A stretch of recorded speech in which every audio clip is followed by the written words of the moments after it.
Avec Nicolas Maisonnet, député RN du Gard. On va revenir sur ces profanations d'églises en Seine-Saint-Denis. 3 en une semaine. La basilique de Saint-Denis et ensuite les églises de Romainville et de Bondy. Monsieur le député, Gérald Darmanin, le ministre de l'Intérieur, qualifie ces actes d'inacceptables. Il va se rendre sur place ce matin. Vous les qualifiez comment, ces actes?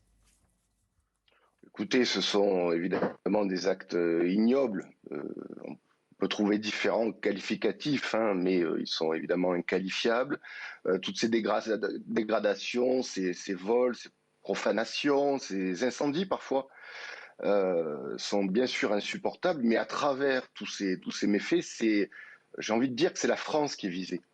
Et là, on a quelque part, on a deux grilles de lecture. Soit on considère chaque acte de façon isolée, individuelle. Ça, c'est la grille de lecture du gouvernement. C'est la façon dont ils analysent les choses systématiquement. Et ça ne permet pas, si vous voulez, de dégager des conclusions. Et donc là, c'est aux enquêteurs, à la justice de faire le travail. Soit on analyse le phénomène de façon globale en trouvant, si vous voulez, des dénominateurs communs à chacun de ces méfaits. On comprend là que c'est la France qui est attaquée, la France qui est attaquée dans son identité, dans sa culture, dans ses racines chrétiennes. Il faut dire qu'il y a quand même aujourd'hui, dans un silence assourdissant en France, environ entre 1400 et 1500 méfaits à l'endroit des lieux de culte catholiques par an, ce qui est énorme. Et il faut y inclure, bien sûr, les actes terroristes. Je pense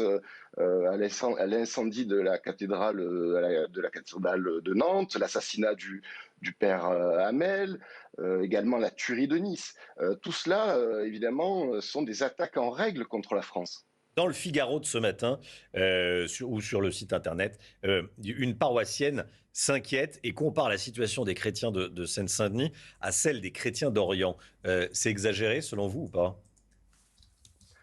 Non, mais évidemment qu'il ne fait pas bon aujourd'hui d'être chrétien ou catholique dans notre pays, mais il ne fait pas bon de façon générale à être français. Vous voyez, je viens d'égrener quelques exemples d'actes terribles, hein, terroristes, on s'en souvient. Mais si on n'est pas capable aujourd'hui de faire le lien entre ces actes et une politique migratoire folle, il faut rappeler quand même que le pyromane de Nantes était un migrant rwandais. Il faut rappeler que le tueur de Nice était un migrant tunisien. Il faut rappeler que, rappelez-vous aussi de si Ahmed Glam à Villejuif, qui est l'assassin d'Aurélie Châtelain et qui prévoyait aussi un attentat à l'endroit d'une église. Si on ne fait pas ce lien avec l'immigration, si on ne rompt pas avec la politique migratoire qui est aujourd'hui en vigueur dans ce pays, on ne résoudra pas le problème.